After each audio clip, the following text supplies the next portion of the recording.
You are now listening to Vigilantes Radio, presented by the Only One Media Group. This is the people's choice for quality interviews, celebrities, and special guests. Hosted by Demetrius Dini Reynolds. Call in to join the mix at 701-801-9813. For the complete archive of episodes, visit onlyonemediagroup.com and be sure to like us on Facebook at Vigilantes Radio. We welcome all. Enjoy the show.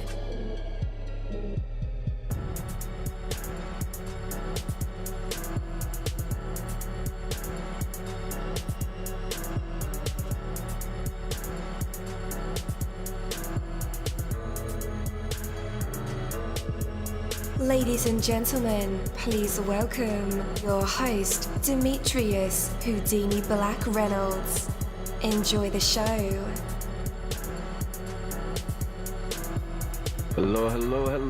What is going on, guys? Welcome again to Vigilantes Radio Live, right here on iHeartRadio, and I am your host, Dini.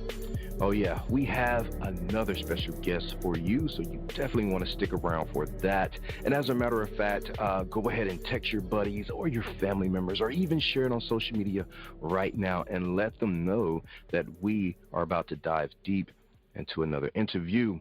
The one we just had was with an author, entrepreneur, just an all-around incredible guy, Mr. Neil Centura, and he wrote a book called I Did It, which featured the largest Ponzi scheme by a woman, in San Diego, California. $350 million schemed. Money in, money out. Wow. Well, we won't let you down because we have another exciting, spectacular interview for you guys, right? Coming up in just a few seconds here. Before I bring him on, I do want to say that the answers you find will come from the questions that you ask. And I would like to know, are you asking any good questions lately? I have. I've been asking a ton of questions.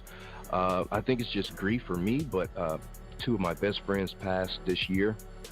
And I've just been asking questions about existence, and why we are here. And just like I told Neil that, our goal on this earth is to usher in the future, even if it's just that and nothing more.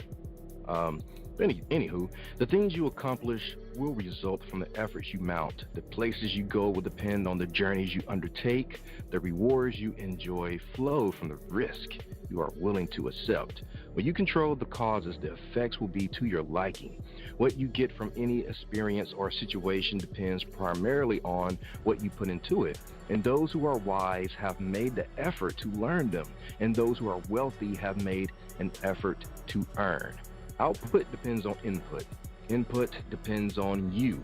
What you are giving will determine how you are living, and you can get whatever you desire by taking the steps that will cause it to happen. Everything you do has a consequence. So use that reality to your advantage. Choose your ideal consequences by carefully choosing your actions. Outstanding positive results are yours to cause. Do what it takes right now to make them happen. Take that from me, Coach Dini. That is my word, and word is bond.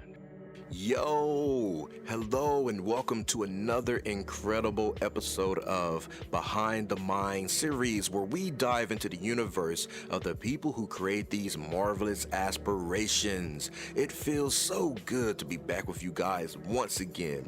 Big ups to my folks who are Indigos, Crystalline, or the Starseeds, and for my Vigilantes audience family. And of course, my hooligans, and shout out to my people who are vegetarian, pescatarian, or vegans. We are averaging over 41,000 live listeners, and we've been at this for 7 solid years. I appreciate all of you guys who have been rocking with the kid on this journey, and we are still evolving, baby. It is all because of you, most definitely. We are the people who have dedicated their lives to music, spirituality, business, literature, education, news, art, films, and research in every aspect. And we want to allow you an opportunity to tell your story. Man, we've had celebrities on our show, from Grammy Award winning artists, nominees, to actors, comedians, CEOs, technology revolutionaries, educators, visual artists, from authors to professors, and vampires. Or people think they're vampires. It doesn't matter who you are or where you come from. Come on our show and chat with Dini. So check it out to book an interview or to appear on my other show, Skeptics. Email me at vradio@onlyonemediagroup.com. That's V as in Victor. Or you can email me at chatwithdini@onlyonemediagroup.com. We hope to get the stories behind these unique people and give them a chance to tell their truth to us and the universe. That's Vigilantes Radio purpose. You know the number to dial, 701-801-9813. Share that number with your buddy right now and tell them to tune in to connect with us or our guests, or you can hop in the mix directly from my website, onlyonemediagroup.com. Right from the homepage, you can slap that go live button and you'll be right here live in the mix and in the chat room with all of us. So feel free to shoot over some questions to ask our guests while they are here, but only as time permits. Sometimes my guests and I talk entirely too much. And as always, all episodes are available for free download. You can grab it from either Spreaker.com/Only One Media Group, iHeartRadio, Spotify, iTunes, Castbox, Player FM, YouTube, or any app from the Google Play or iTunes Store, or over at our website. I've conducted over 1,000 interviews and counting. Today's episode is brought to you by Dollar Seed. At dollarseed.com, all of our seeds are only $1 a pack. And we have online resources that teach you all about the rewarding hobby of growing your own plants, flowers, herbs, and vegetables. Imagine the joy you'll feel when your children actually help you harvest your first garden crop, or the pride of knowing you'll never need a florist again. Visit dollarseed.com and grow a little magic of your own for just $1. dollarseed.com. What could be healthier? All right. Again, welcome to the show, guys. You are listening to VRL, that's Vigilantes Radio Live, right here on iHeartRadio, and I am your host, Dini. Our interviews are designed to go beyond music, news, books, art, acting, films, technology, education, entrepreneurship, entertainment, and sometimes we go beyond that thing that we call the ego. Our interviews are designed to go behind the scenes and into the minds of these awesome human beings, you know, the ones who are out there giving it their all for me, for you, and for the world. And with that, let's welcome our guest. His name is Chief Rabbi Dr. Michael Rothschild. What's going on, man? Welcome to the show. Living the dream. Damn well near perfect. How are you? Man, I am doing great, man. Thank you for asking. So, you're living the dream. What is that exactly, man? I stream my life 24 hours a day, 7 days a week, 365 days a year, G. So here's what I can tell you and all your listeners. If you're listening right now and you're on the ground level of something really great, this is my third podcast of the day. This is my first podcast day ever. Never been on podcast today, except for today. I started it off in Australia. That person, that podcaster, shout out to that show, the Brandon Green show in Australia. He said, you're going to be the biggest celebrity in global history, and he's absolutely right. My second podcast was with Yaya Diamond. She is Bobby McFerrin's cousin. Shout out to Yaya and Bobby McFerrin. And you are my third D, and I'm going to make everyone who's listening right now rich. And how am I going to do that? I have more content than any person ever. I have more content than the previous record holders of this, who would have been Regis Philbin and Dick Clark. I have more video online and in archives than any person ever, and data is king. Bill Gates coined the phrase content is king in 1996, and that no truer statement than in 2022. I have more content than any person has ever had on the internet ever. I am ViralRabbi. You could just, I dare your audience to type in ViralRabbi into any search engine and you'll find more content than anyone. I have more accounts than any person's ever had on YouTube. currently right now on 5 different live streams on YouTube. No one does 5 different live streams at once, let alone does podcasts while they're live streaming. I've been live streaming my life for more than 444 days. I've only started to make people aware of it. And if this sounds to you like, wow, this might be the biggest thing in global history, it most certainly is. You can go to my website, ViralRabbi.com. You could see what I have planned. Really, I'm here, and I'm really trying to do this for world peace. I don't like people fighting. I don't like people hurting each other, and I really feel as if we as a population, as society, can come together, and if we can do so, having a common platform. If it's my YouTube stream, I want it to be that way. So we have more than a year of a human documented on the internet, like the Truman Show or Big Brother. If you've ever seen those, have you seen the Truman Show or Big Brother? Man, Truman Show is an eye-opening film. Yeah. It most certainly is. So that's exactly what this is. So I'm going to be an eye-opening interview for you and an eye-opening guest, perhaps, for your audience to hear, because no one has voluntarily, to my knowledge, I shouldn't say that. People have done on the internet for a year, but they've never done 5 different streams, multiple cameras, and they also don't do them showering, going to the bathroom. I do everything on TikTok. Loom is a new one. YouTube. Bigo is a new one. Kick, Twitter, Twitch. If it's out there, I'm on it. I'm the king of the internet. I'm king of social media. I also have just had this amazing journey of learning social media and how to do this. And, really what I'm here for is equality, people equality. I know a lot of, particularly for women, and I really want to say, but people of all, I'm really here for skin equality. And what does that mean? I feel there's discrimination certainly on people based on color of their skin, and I don't like that. I never have. I've always felt with a passion, even as a little boy, that was something for which I hated. But on top of that, I think women are I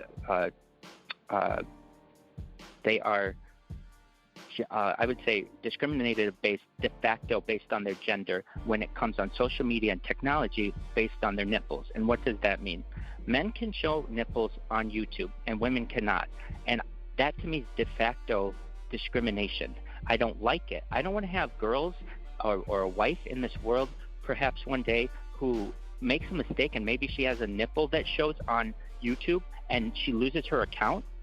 That's the kind of double standard that we have when her husband or their father can walk around with the shirt off all day long. I'm on my web stream all day long, 24 hours a day, many times no shirt.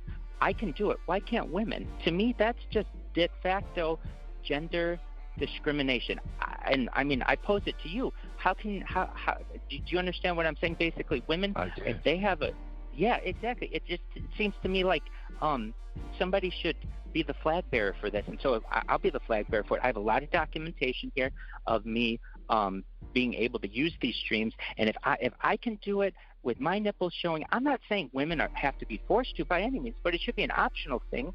And on top of that, it shouldn't be something for which we deem as inappropriate. It's just skin, and that gets us into the lactation debate and freedom to lactate and freedom to feed your children where needed, and providing those types of locations. I mean, there are a lot of things that on my stream. I mean, I stream my life 24 hours a day, 7 days a week, 365 days a year. So that means anything that I do, whether it's my taxes, my ATM password is 6308. I put my ATM on I live stream it. Why? I have absolutely no fear. You can know my passwords to everything. I mean, really, everything is on camera. No one's been this honest. And when you say, the Truman Show, whoa, what a eye-opening film, it most certainly is. And I think it'd be really interesting for humanity to actually watch it in real time. And I really feel like getting the word out is really the way to do that. And anyone who is watching or listening and they understand that, wow, I'm really on the ground level here.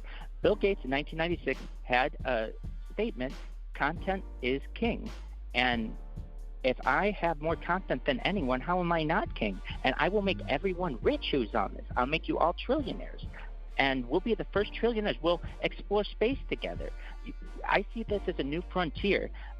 You have to think about, I was hearing what you were saying about data, and it's very, very true. One of the things that people have when it comes to commodities is, and you look at the world, you've got oil, you've got water, you've got food. The number 2 commodity in the world is water. number one has become data. Data is the number one commodity. And if I have more data than anyone, then you're talking to the John D. Rockefeller of the internet. And I'm going to make you rich, D, and I'm going to make anyone else listening to this who's into self-improvement, who's into entrepreneurship. Everything about which you speak, I'm all on board. So with that, I'm open to any questions you have or any other topics you like. Yeah, man. Yeah, for sure. So, wow.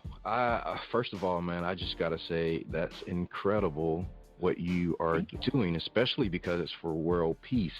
I think I read somewhere that you mentioned that that's no longer a subject that we talk about, and you are absolutely correct, because we're fighting over oil, cryptocurrency, and all kind of other distractions that keep us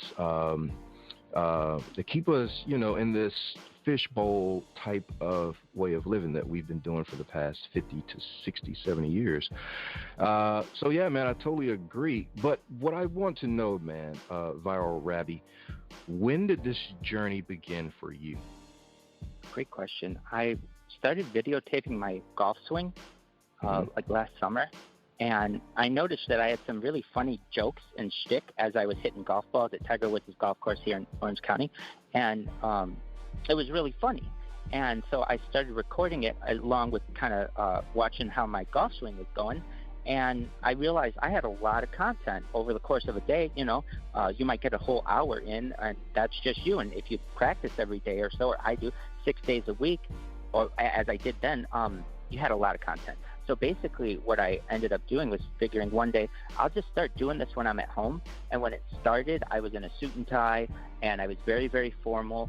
And I was very, I think like most people would have been very conservative around the camera, as opposed to now, where I'm in my underwear. I don't care.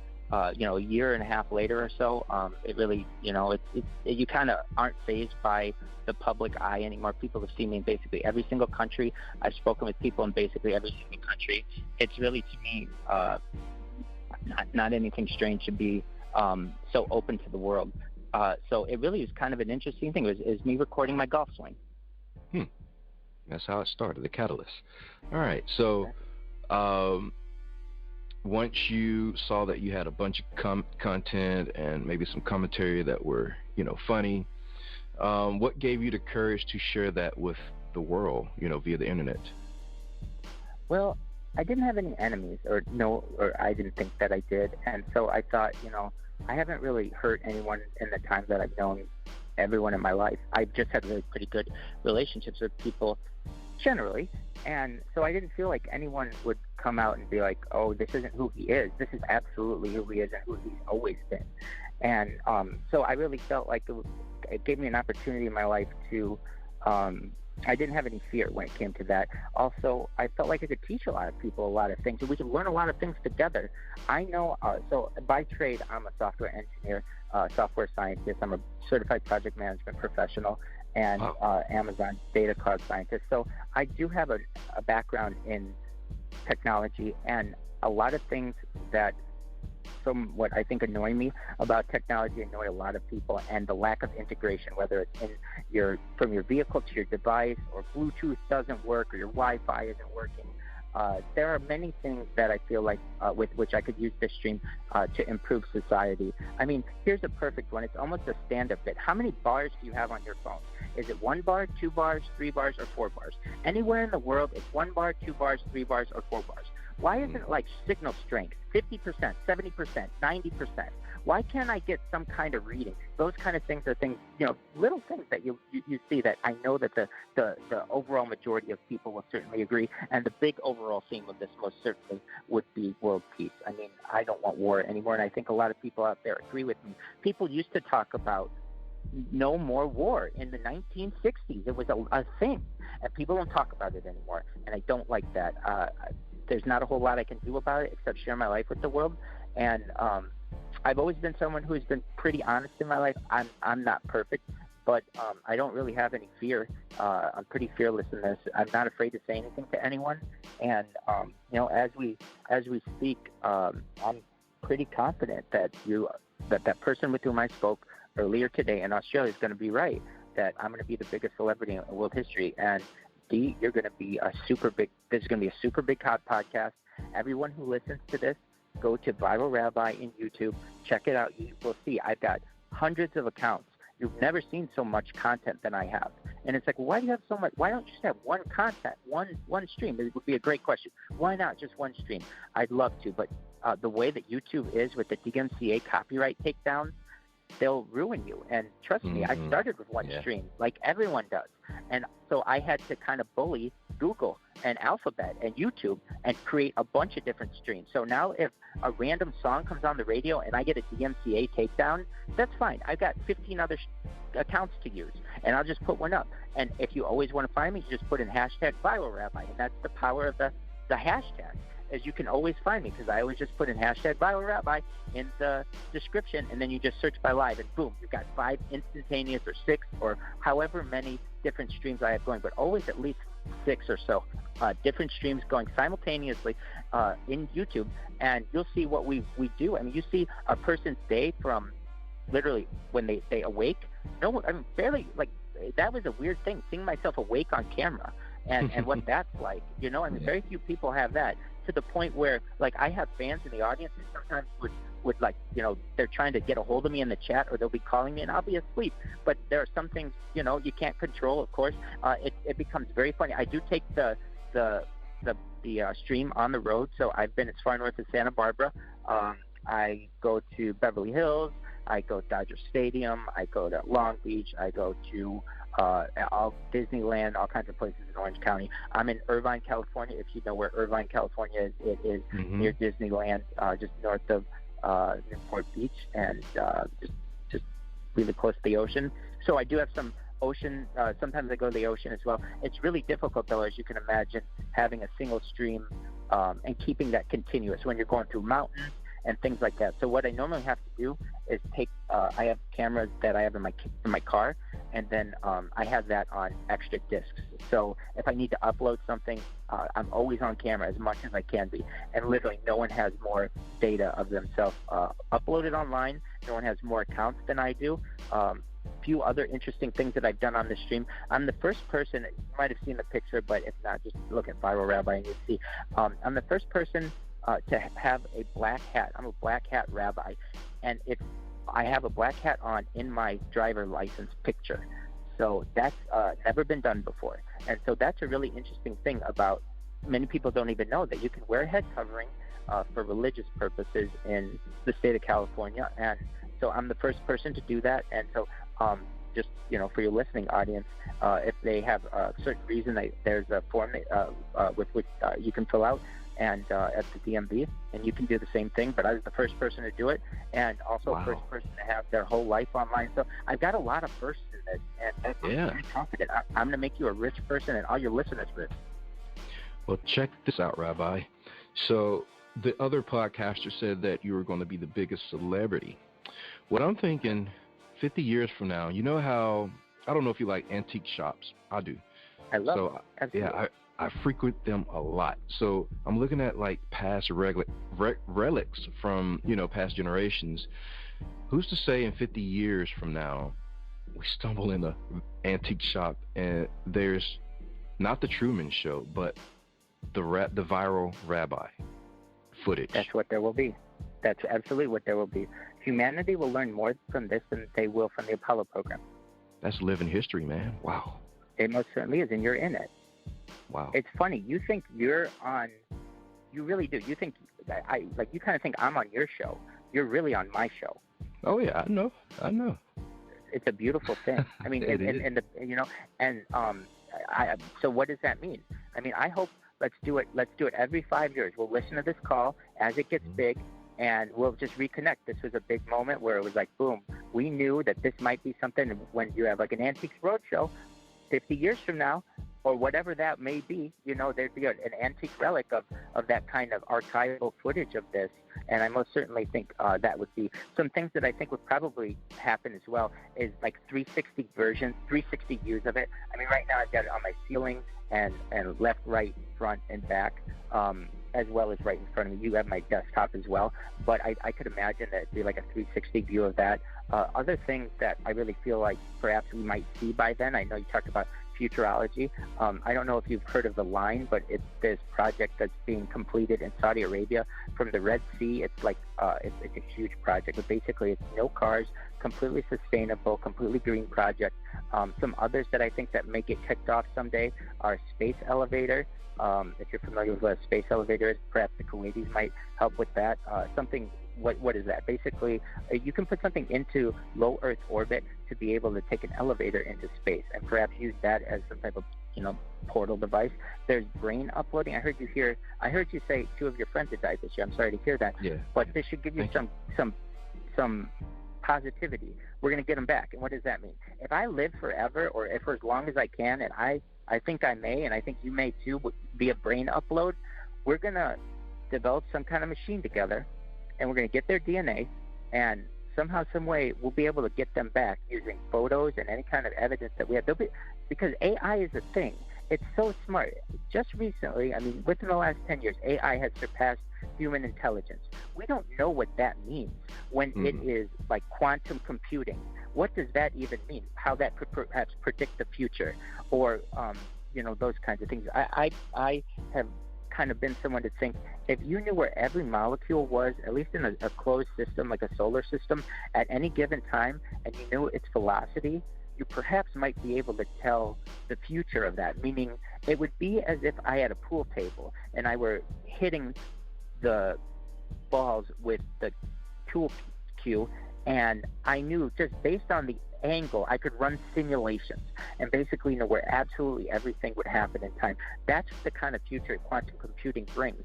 And those kind of things are really interesting about the future. And I really would hope that in 50 years, not only would we be able to continue connecting like that, but boy, some of those predictions might come true. Oh, yeah. So, man, I also want to ask you about this. So this is a campaign for world peace. And I totally dig that, because there are a few countries that just totally want to push the red button on each other. But what about the peace within our own country? The United States? Yes, sir. There's Absolutely. Like how are we still dealing with racism in 2022? Absolutely. So there will be some things. I can just tell you right now with certainty. Reparations will be a thing. So there will be some type of system similar to what Jews received after the Holocaust, where people of color, perhaps, or people who trace a lineage to indentured servitude or slavery, would be entitled to a certain stipend, perhaps monthly, year. I don't know how that works, but I could perhaps see. Why would that help things? Well, I look at things as logically as possible, and I would say, hey, the people who are at the top and the people who are at the bottom, they don't look the same. And there's a reason for that. It's been unfair that the people on the top have been keeping the people on the bottom like that for so long. It's about time that the people on the bottom are paid back for at least some of those things. And on top of that, it helps to provide for a more equitable society when you don't have so much at the top and not enough at the bottom. If it sounds like socialism to some extent, I guess it is, but I really feel like there should be power to the people is really important to me. And so no matter your race, but particularly if you were affected by indentured servitude or slavery in the United States, I think that would be perhaps something. But when it comes, that's a fiscal policy. That doesn't get to the heart of it. What's the heart of it? If you want to know what the secret is, Guy, to racism, it's right here. And I'll quote Morgan Freeman, because it's from whom I've learned it, and it's absolutely right. And you'll remember this for the rest of your life, I bet. Morgan Freeman said, if you want to get rid of racism, it's very simple. Stop talking about race. So what does that mean?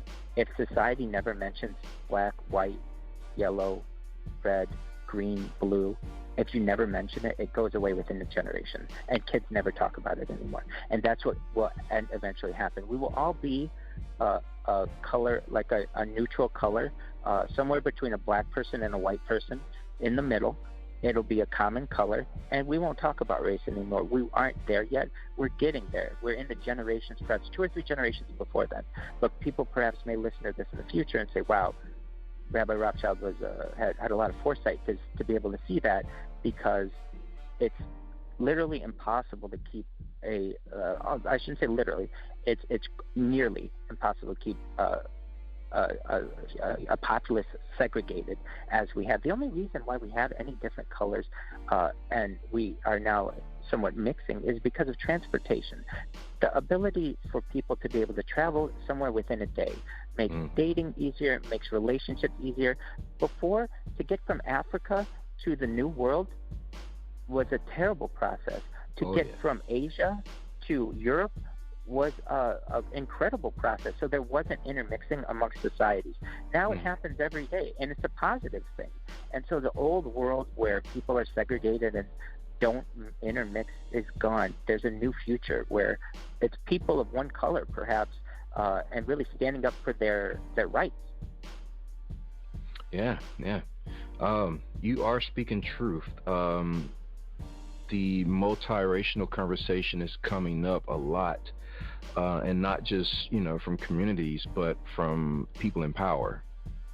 So I believe it's definitely a thing that's moving, and hopefully it's something, to something that you're speaking about, that one day we won't have to check the boxes anymore, Agreed, absolutely. I would like to plug Black Lives Matter. I do support it very much so. I feel like the people who are doing their best within, I know there are a lot of good people trying to do their best within the organization. I know that the organization can't always control what happens, but I do want to say, in the last few years, the amount of change, social change that we've seen from that organization has been really impressive. That's not the only organization that I support, but I most certainly support it. That multi-ethnic discussion is something that we'll continue to have, and I really feel like Black Lives Matter has an important part of that. I think a lot of people do. I'm really excited for people to have that Morgan Freeman moment where one day we don't talk about race anymore, and until we're there, here we are. But that's the key. Societies that don't talk about race are the ones that are homogenous, essentially, and we need to move towards that. Absolutely. And speaking of checking boxes, there are a bunch of boxes that you're just kicking off the page entirely. So as a rabbi, you are an Orthodox Jewish rabbi, but you're also pro 420. You're absolutely, yes. Absolutely. It comes from God. It comes from God. In fact, I moved to California. I might be its biggest proponent in the history of mankind. Nobody else enjoyed CBD live on camera for years and without issue. I moved to California from the Midwest May 20th, 2008, after writing a paper in college on Proposition 215, the Compassionate Use Act of 1996. I learned that California was a very special state that allowed for exemptions for people with medical conditions. And I felt very guilty, as many people do who do it, perhaps, or maybe know people who do it, and felt a lot of guilt in places where it was outlawed or culturally seen, you were admonished for it. So I'd written a paper and really was inspired by it and moved the day after I graduated from college to California in search of it. And really, I would say it's something that I see is completely beneficial. Here's a perfect example. Look at Keith Richards. Look at Willie Nelson. They're living. The people in my life who drank are all dead. I don't want to name names because I don't want to, call them out, because I really do think people in the future will listen to this, and I don't want their, progeny to be embarrassed that the rabbi said, "Oh no, that's that so and so was a drunk." I don't feel it that way, but those people are dead. The people who enjoyed CBD, and that's what I call it, because I don't even know what it is, and most people don't. They don't check the genus species. Nobody's testing it. They just enjoy it for whatever it is, for the most part. Those people are still alive, and the people who died of liver failure decades ago, those people are gone. And boy, those people who are still living, the Willie Nelsons and the Keith Richards, they sure put out some beautiful music, don't they? Yes, they do. Yes, they do. So I most certainly am pro 420. I'm also LGBTQ plus. Now, what does that mean? And that means legally. Legally. Okay, so most people, when they say I'm LGBTQ plus, that's great, and I support that. But most people aren't legally that because they don't have the opportunity to do that in their state. I did. I went to the DMV and registered when I could as LGBTQ plus. Why? Well, if brain uploading is a thing, and it is, it's how do you brain upload? basically you have an MRI. If you've ever had an MRI, I've had 2 of them. It basically is a map of your brain, and you don't know everything that's in it, but basically it could map where the molecules are in your brain. Well, imagine we just knew where that was and we saved that data. And then we could either create a clone or maybe some kind of hybrid person and put your brain in there someday. Well, then what is that? That's immortality, essentially. That's brain uploading, but that's definitely going to be a thing. So if we're able to do that, we're going to get your friends back, but also we're going to continue. And if we're going to continue some of the projects of which we may try as a society are asexual reproduction. What is that? Basically like a man who, or a woman who wants to have a child but without a spouse within themselves, and maybe have, like they could be hermaphroditic perhaps, and they could have perhaps like synthetic organs, or it could be done in some kind of Petri dish. But basically, these are the things that you talk about with future technology and futurology, and those are the things that I think people may want to do someday, and I don't want to be closed to it. I don't want to be this caveman male who was like, absolutely not. I absolutely only ever want to have sex with women. I have only had sex with women, but I can say this. I've had sex with guys' wives, and the guys have been present. That's more than most guys have done, at least when it comes to most anything, and it shows at least that I've been a little bit of experimental, so to speak. So that passes for quite a few people. But on top of that, I really did it because I didn't want some boy or girl who was sitting at home who was asexual, and asexuality is a thing. Someone who doesn't necessarily choose one of the boxes. They just don't want to be anything. I wanted them to feel comfortable with it and to know that there was someone out there who was comfortable doing it. I have had relationships with many, many women, and I'm proud of that because they've all been really great, healthy relationships. And frankly, if I ever live forever, or let's say I'm 80 or 90 or 100 years old, and science comes out and says, hey, you might be able to reproduce with yourself, or you might be able to reproduce in a bowl, or whatever that is that L, is that G, is that B, is that T, is that Q? To me, that's plus. That's someone who's a really forward thinker. So whatever that was, I didn't want to count myself out of it. So for a few reasons, I wanted to do it really as someone, because I know there are kids out there who would fear checking the box. They would have that fear, and there'd be all kinds of protections perhaps that they might not be able to have. And I've never known anybody to check that box. So I checked that box. And then also, to say like I don't fit in any of the LGBTQ plus categories really well, I wasn't closed. I'll say this: I wasn't as closed off to a lot of things as I once was, and I don't think other people should be. When you start to think that we may live forever, if you've been a man 50 times in that clone, don't you want to be a woman at one point? I mean, wouldn't you? At some point, I feel like you would. So I don't want to close myself off to that either.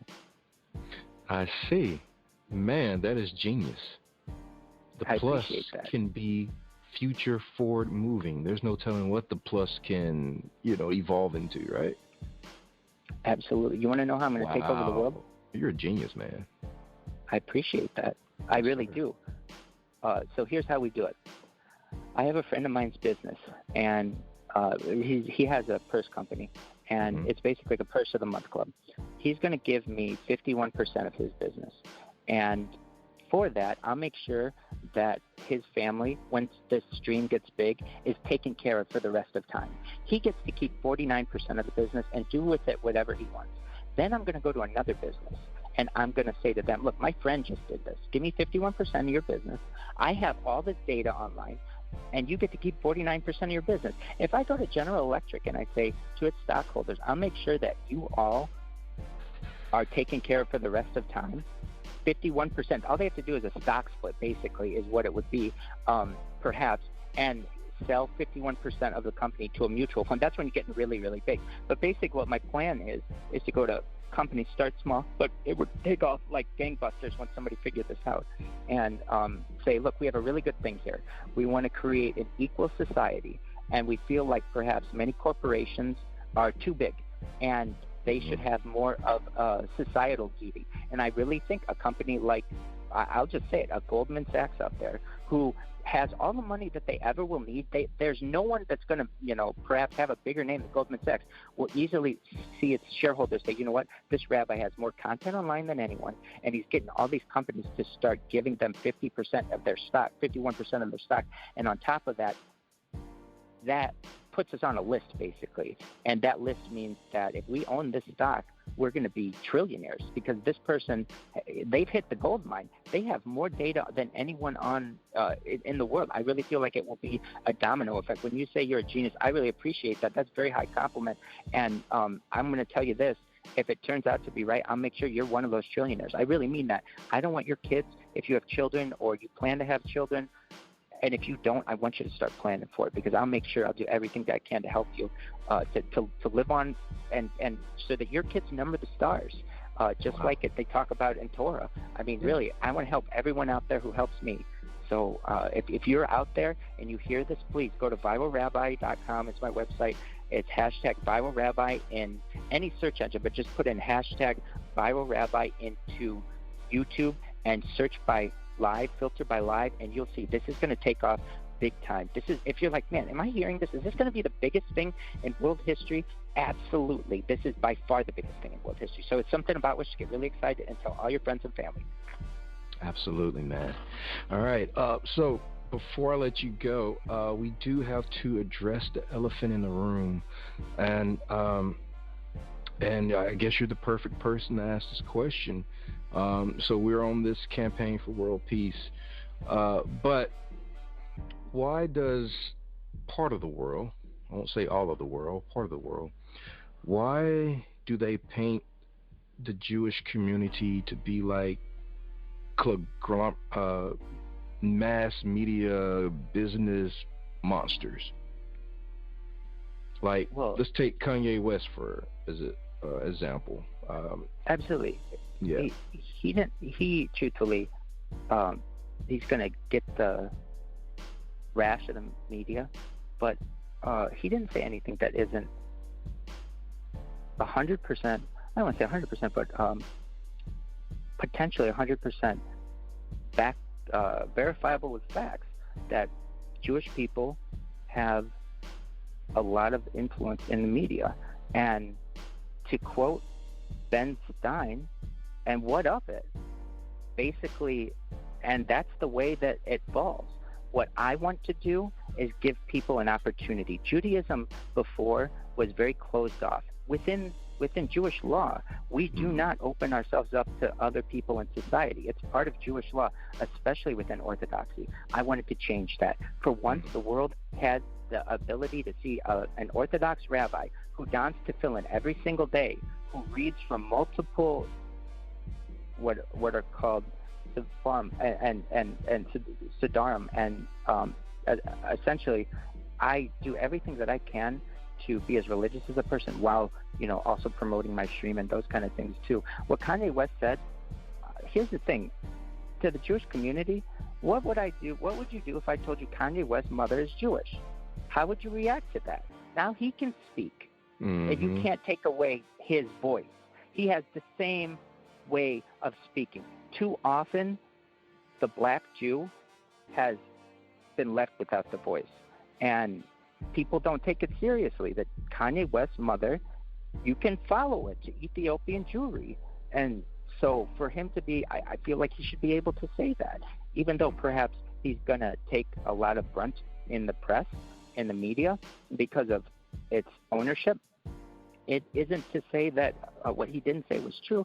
And I could say to my fellow Jews, rabbis, Rebbitzins, anyone from Crown Heights to Tel Aviv, look at ownership of the media and look at the last names. It's a certain way. They're Jewish owned. There's no doubt about it. It's a thing of pride. We should have a thing. We have a thing of pride at it in our community that we've been successful. It's time to help the greater community, and that's what I challenge Judaism to do. So what does that mean?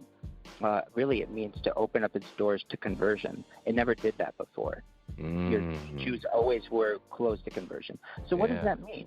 It's a new kind of modern orthodoxy. You see, there's a new kind of technology that's here. It's the electric car. The thing that has split up Judaism for all these years is the ability to drive on Shabbat, on Shabbos. The ability from one community, so you had to live within a certain community. I live within a certain community, so I can walk to where I need to walk on days when I need to walk there. It's just how it works. But halakhically, or according to Jewish law, when it comes to the rabbinical prohibitions, that's on combustion. And when you have something known as the electric USB lighter, the electric car, there's no combustion there. So that means Jews will be able to program their cars and go from point A to point B, point Aleph to point Bet, almost instantaneously, and plan their whole day. Everything will be on a smart grid, smart computer, and really the what we would have considered the constricting modern Orthodox world, or the constricting Jewish Orthodox world of, say, the 1950s will really be a freeing thing I look forward to in the 2020s. And I really want the world to be a part of that. So those people who, let's say, were jealous, because at a certain point, from what does anti-Semitism stem? It's a jealousy. I have what you don't have, or you think something about it special. Let's open up the doors. And so if you want to learn how to do it, that's why you watch the stream every single day. Do what I do. You'd see exactly what you have to do to be a Jew. I teach you how to be kosher. I would teach you what Shomer Shabbos is and being a guard of Shabbat. It's really a once-in-a-lifetime opportunity for the world to peer into that. So I really want to open up conversations. I take Kanye West's side, absolutely. What he said, from what I've read, okay, what he said is basically that Jews run the media. And I would say he is absolutely, as a Jew, as a rabbi, he's absolutely right. There are other people who run the media as well. And that's fine. Jew is black, it's white, it's Russian, it's Sephardic, which is Spanish. It's a lot of different things.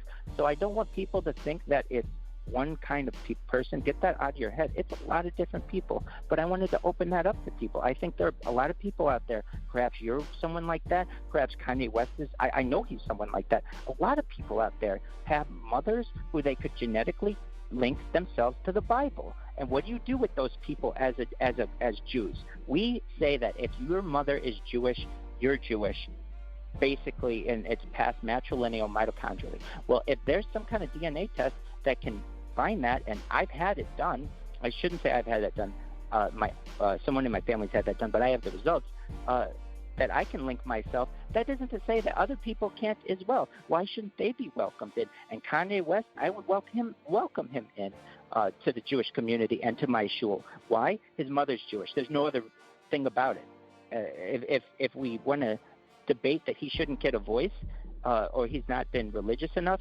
that's different. But in my opinion, if his mother's Jewish, he has a voice in this, and I feel like it's been taken away. He's used a really great term. I believe it's called being digitally silenced, or something along those lines. I know what he's been. I don't think that's right that they take away his platforms. I salute him for buying Parler, so he has his own platform. So perhaps he gets his voice back. But I was someone who felt this. Sticks and stones may break my bones. Words will never hurt me. Say whatever you want. Kanye West could talk about Hitler. He could talk about Boutros Ghali. He could talk about Benjamin Netanyahu. Let him talk about whatever he wants to talk about. People can buy whatever records they want. People can listen to whatever they want on iTunes. I don't feel like the corporatocracy has to get involved in all this. And then I really would flip it on them. What would you do if I told you that Kanye West is Jewish? Then what are you going to do?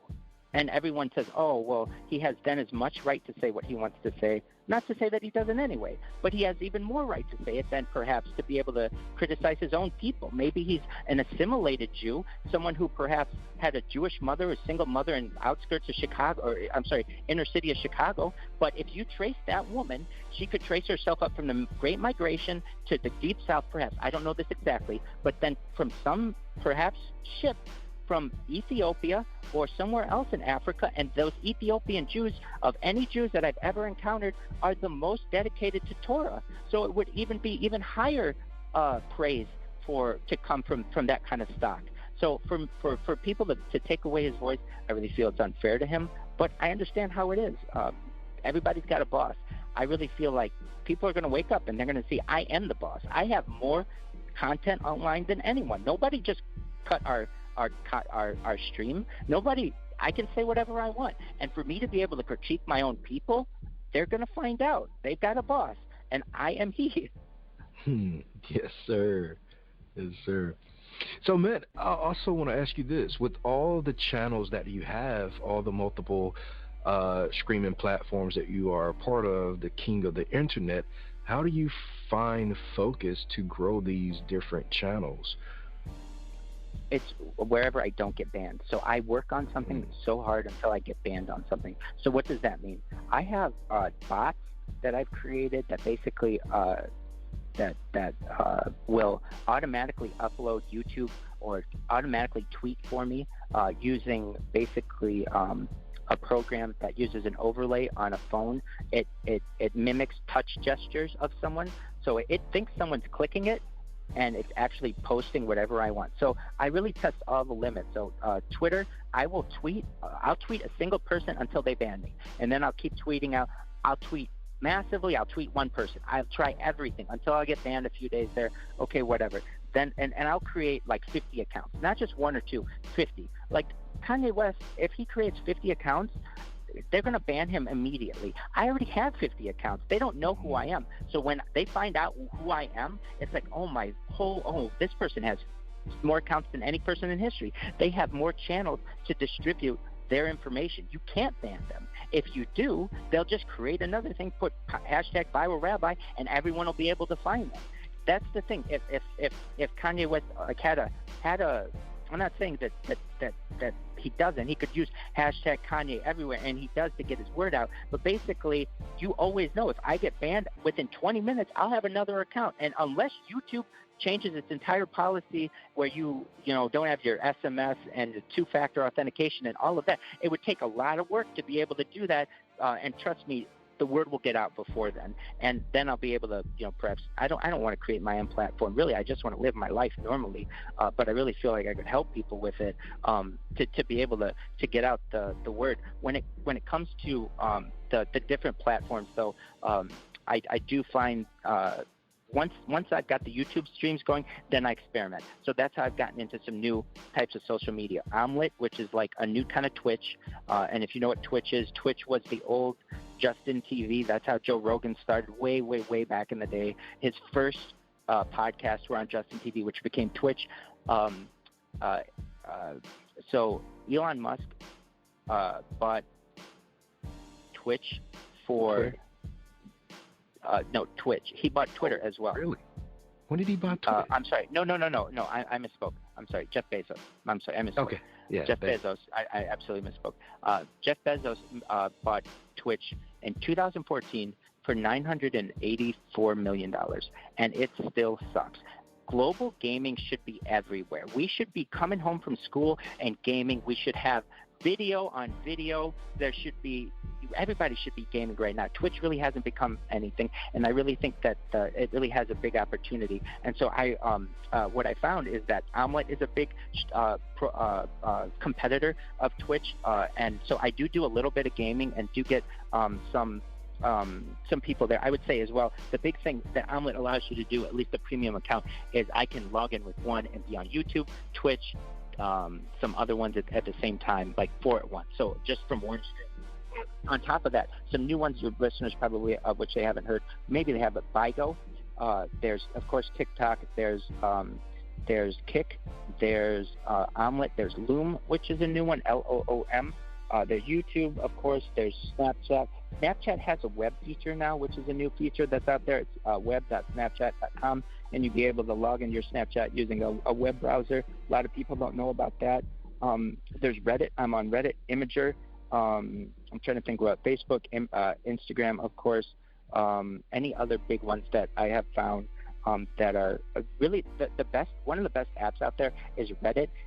And whenever I go live on Reddit, I get really, really popular, but they don't like the idea of someone streaming their whole life. It uses too much of their resources.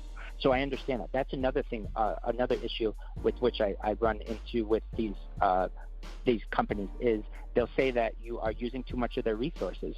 Reddit has told me that, and basically they don't want a 24/7 stream if they, because that costs them money. YouTube and Alphabet is basically the only one. Vimeo, I've done it. I've done my whole life on Vimeo as well for some time, and that works pretty well. But it's like $800 a year for their premium availability to do it. I don't want to pay that. I just like the availability. Just do it on YouTube. And plus, if I were telling you, go to Vimeo right now, nobody would care. YouTube, I'm the king of YouTube. Just put in ViralRabbi into YouTube. Nobody's got more content in history. Is it all exciting? One day, yeah, it would be. People would even find me sleeping exciting, I think. There'd be sleep streams. I mean, that's a new thing that people have, are people watching other people sleep. It helps other people to sleep when you know someone else is there, or to hear them relaxed and all those other things. People find fascination in the strangest things, in how I eat, how I sleep, how I go to the bathroom, how I shower and bathe. Really, everything that I've done in my life has become out there for society, and I want to use my stream as a platform to hopefully dedicated to world peace. I mean, really, if I had so much power that I think I may have one day because of all this data, why wouldn't I want world peace? That's right, man. Wow.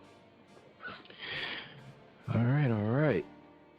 This was a very, very, very, very intriguing conversation, and I really appreciate it, and appreciate you. Kind of want to build on our conversation, man. Maybe even just get some updates with the live stream and how things are going for you. New happenings, new beginnings, things like that. This is truly a real life Truman Show, man. It really is. Yeah, and I'm happy to be a part of it. This time next week. Let me check the calendar real quick. And if not, then it fills up pretty quickly. We'll discuss something soon, because this is a real life Truman Show. I'm going to make you so rich, but it will be very interesting for you to see it build. You're like, hey, I've got this real life Truman Show. It's a little art project that this person started, and he calls in once a week, and we get an update on how the rabbi's doing. Sounds good to me, man. Excellent. Well, then we'll be in touch through our modes of communication, and I look forward to speaking to you hopefully next week, God willing. All right. Before we let you go, man, let our listeners know again where they can connect and find you online. The easiest way is to type the # hashtag ViralRabbi into YouTube search and filter by live. I have multiple simultaneous streams going at once during any one time. You can also go to my website, which is very easy, ViralRabbi. That's ViralRabbi.com. Awesome. And listeners, just in case you're busy with your fingers, maybe you're playing thumb war or cooking hot dogs, who knows? No worries. I will have those links in the description of this episode, so all you have to do is click the links. Well, Rabbi, man, I just want to appreciate you and thank you once again for being our special guest. It was truly an honor having you here with us. And, man, I love you, man. So take care of yourself. We'll talk soon. And yeah, man, keep doing your thing. Excellent. Lots of love to your sponsors. Thank you so much, Dee. Thank you, listeners. And again, share this with your friends and family. This is going to take off like wildfire, okay? So spread the word, and I'll make you rich. This is all on camera. It's documented. You can be like, I listened to you on the D, on the 11-1 podcast. It was your first podcast day, and we'll get you in on this. We'll make your bank account really big. But more than that, when you have all the money in the world, you just want comfort. And at the end of the day, I want to make sure you, Dee, and your listeners' families are comfortable. Yes, sir. I appreciate that. Absolutely. Take care. God bless. All right, guys. Today's episode was brought to you by Humbled Budget. Have you struggled budgeting your finances? Don't worry, you're not alone. HumbledBudget.com, that's HumbledBudget.com, is the help and resource you've been searching for. HumbledBudget.com is a personal finance and educational website with a great variety of topics when it comes to budgeting, taxes, investing, and the popular topic of FIRE, financial independence, retire early. HumbledBudget.com has a goal, and that's to help you reach your financial financial dreams, no matter what your goals are when it comes to finances. It doesn't matter where you start, where you come from, or where you are right now. HumbledBudget.com can help. What are you waiting for? Take that first step to the financial life you've dreamed of and go to HumbledBudget.com. That's HumbledBudget. HumbledBudget.com. Thank you, my Vigilantes family, as always, for checking out my podcast over here at Vigilantes Radio Live. All episodes are available for free download, and you can grab it from either Spreaker.com/Only One Media Group, Spotify, Castbox, iHeartRadio, iTunes, YouTube, the app Podcast Addict, or over at our website, which again is onlyonemediagroup.com, and that goes for every single show that we've ever aired. If you like to request some music or send something for me to play, email it to vradio@onlyonemediagroup.com. That is V as in Victor. And here's my disclaimer: we are genre free, we do not judge, and we absolutely do not base our opinions on hearsay but facts alone. And actually, scratch all of that, because all of my opinions are always right. That's the bottom line. This is my show, so deal with it. Just kidding. On behalf of myself, Dini, I appreciate all you guys for tuning in, either afterwards or live with us. Spread the word, because sharing is caring. We stepped up our game just for you guys and our guests to make sure that you have the best experience here on our show.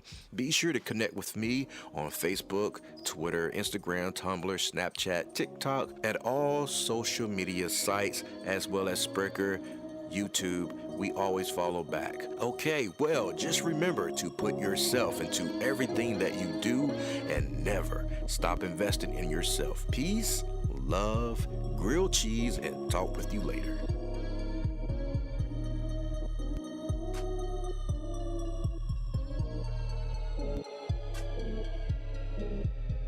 You are now listening to Vigilantes Radio, the people's choice for quality interviews, art, music, and hot topics. Hosted by Demetrius Houdini Black Reynolds of the duo No Longer the Hero. All episodes of this podcast are available for free download at www.onlyonemediagroup.com. This is a Seventh Sign Regime Rebirth Worldwide Syndicate exclusive.